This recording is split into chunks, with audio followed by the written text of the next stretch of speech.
할렐루야, 미디어로 드리는 매일 기도회에 오신 여러분을 환영하고 축복합니다. 여러분이 계신 곳 어디이든 하나님의 은혜와 축복이 충만하길 소망합니다. 주님의 마음을 본받는 자, 그 마음에 평강이 찾아오는 험악한 세상을 이길 힘이 하늘로부터 한 번 더 고백합시다. 주님의 마음을 본받는 자, 그 마음에 평강이 찾아오는 험악한 세상을 이길 힘이 하늘로부터 임함이로다. 주님의 마음 본받아 살면서 그 거룩하심 나도 우리 3절로 찬양합시다.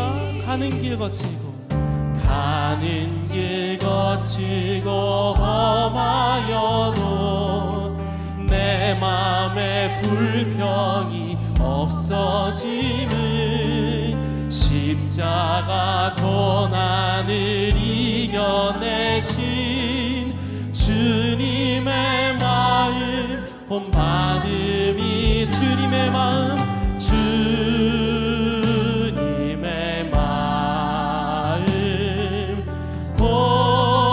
본받아 살면서 그 거룩하신 나도 우리의 세상을 이루신 주님을 기대하며 찬양합니다. 주 예수 세상에 다시 오신 그날의 무성도 변화하여 주님의 빛나는 그 형상을 다 함께 보며 주차 주님 소원합니다. 주님의 마음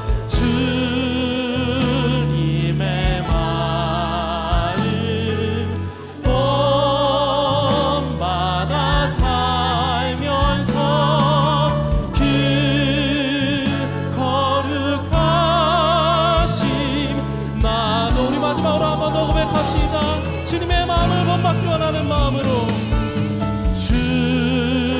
주님의 마음 본받아 살면서 그 거룩하심 나도 이루리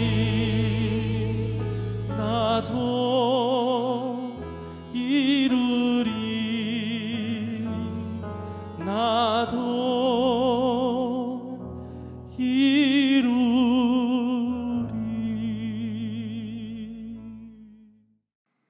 저는 예배기획팀을 섬기고 있는 이현규 목사입니다. 오늘 나무 생각의 통독 본문은 레위기 10장에서 11장입니다. 이 중 함께 묵상할 본문은 레위기 11장입니다. 드라마 바이블을 통해 함께 묵상하도록 하겠습니다. 여호와께서 모세와 아론에게 말씀하여 이르시되 이스라엘 자손에게 말하여 이르라.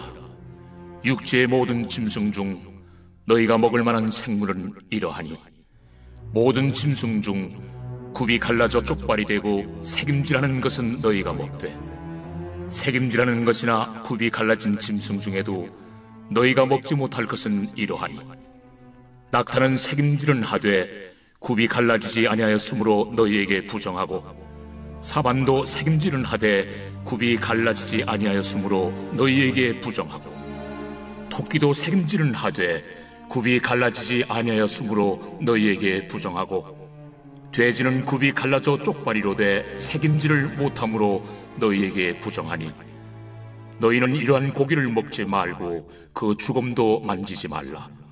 이것들은 너희에게 부정하니라. 물에 있는 모든 것 중에서 너희가 먹을 만한 것은 이것이니 강과 바다와 다른 물에 있는 모든 것 중에서 지느러미와 비늘 있는 것은 너희가 먹되 물에서 움직이는 모든 것과 물에서 사는 모든 것 곧 강과 바다에 있는 것으로서 지느러미와 비늘 없는 모든 것은 너희에게 가증한 것이라. 이들은 너희에게 가증한 것이니 너희는 그 고기를 먹지 말고 그 죽음을 가증히 여기라. 수중 생물의 지느러미와 비늘 없는 것은 너희가 혐오할 것이니라. 새 중에 너희가 가증히 여길 것은 이것이라. 이것들이 가증한즉 먹지 말지니 곧 독수리와 솔개와 물수리와 말똥가리와 말똥가리 종류와 까마귀 종류와 타조와 타우마스와 갈매기와 샘의 종류와 올빼미와 가마우지와 부엉이와 흰올빼미와 사다새와 너새와 황새와 백로 종류와 오디새와 박쥐니라. 날개가 있고 네 발로 기어다니는 곤충은 너희가 혐오할 것이로되 다만 날개가 있고 네 발로 기어다니는 모든 곤충 중에 그 발에 뛰는 다리가 있어서 땅에서 뛰는 것은 너희가 먹을지니 곧 그 중에 메뚜기 종류와 배짱이 종류와 귀뚜라미 종류와 팥중이 종류는 너희가 먹으려니와 오직 날개가 있고 기어다니는 곤충은 다 너희가 혐오할 것이니라. 이런 것은 너희를 부정하게 하나니 누구든지 이것들의 죽음을 만지면 저녁까지 부정할 것이며 그 죽음을 옮기는 모든 자는 그 옷을 빨지니 저녁까지 부정하리라. 굽이 갈라진 모든 짐승 중에 쪽발이 아닌 것이나 새김질 아니하는 것의 죽음은 다 내게 부정하니 만지는 자는 부정할 것이요 네 발로 다니는 모든 짐승 중 발바닥으로 다니는 것은 다 내게 부정하니 그 죽음을 만지는 자는 저녁까지 부정할 것이며 그 죽음을 옮기는 자는 그 옷을 빨지니 저녁까지 부정하리라. 그것들이 내게 부정하니라. 땅에 기는 길짐승 중에 내게 부정한 것은 이러하니 곧 두더지와 쥐와 큰 도마뱀 종류와 도마뱀 부치와 육지 악어와 도마뱀과 사막 도마뱀과 카멜레온이라. 모든 기는 것 중 이것들은 내게 부정하니 그 죽음을 만지는 모든 자는 저녁까지 부정할 것이며 이런 것 중 어떤 것의 죽음이 나무 그릇이든지 의복에든지 가죽에든지 자회든지 무엇에 쓰는 그릇에든지 떨어지면 부정하여 지리니 물에 담그라. 저녁까지 부정하다가 정할 것이며 그것 중 어떤 것이 어느 질그릇에 떨어지면 그 속에 있는 것이 다 부정하여 지나니 너는 그 그릇을 깨뜨리라. 먹을 만한 축축한 식물이 거기 담겼으면 부정하여질 것이요 그 같은 그릇에 담긴 마실 것도 부정할 것이며 이런 것의 죽음이 물건 위에 떨어지면 그것이 모두 부정하여지리니 화덕이든지 화로이든지 깨뜨려버리라. 이것이 부정하여져서 너희에게 부정한 것이 되리라. 샘물이나 물이 고인 웅덩이는 부정하여지지 아니하되 그 죽음에 닿는 것은 모두 부정하여질 것이요 이것들의 죽음이 심을 종자에 떨어지면 그것이 정하거니와 만일 종자에 물이 묻었을 때에 그것이 그 위에 떨어지면 너희에게 부정하리라. 너희가 먹을 만한 짐승이 죽은 때에 그 죽음을 만지는 자는 저녁까지 부정할 것이며 그것을 먹는 자는 그 옷을 빨 것이요 저녁까지 부정할 것이며 그 죽음을 옮기는 자도 그의 옷을 빨 것이요 저녁까지 부정하리라. 땅에 기어다니는 모든 길짐승은 가증한즉 먹지 못할지니 곧 땅에 기어다니는 모든 기는 것 중에 배로 밀어다니는 것이나 네 발로 걷는 것이나 여러 발을 가진 것이라.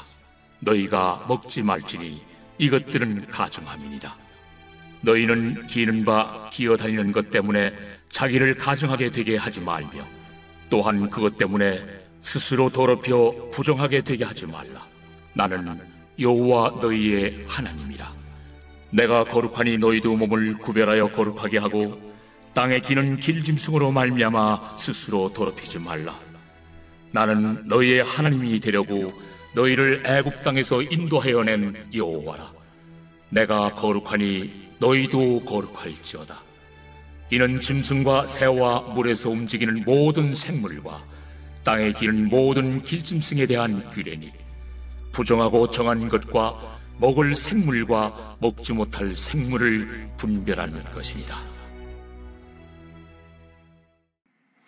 다시 한번 이 시간 기도의 자리에 오신 여러분을 환영하고 축복합니다. 저는 오늘 본문으로 묵상한 내용을 이 시간 함께 나누기 원합니다. 법이란 무엇일까요? 대한민국에도 엄연히 법이 존재합니다.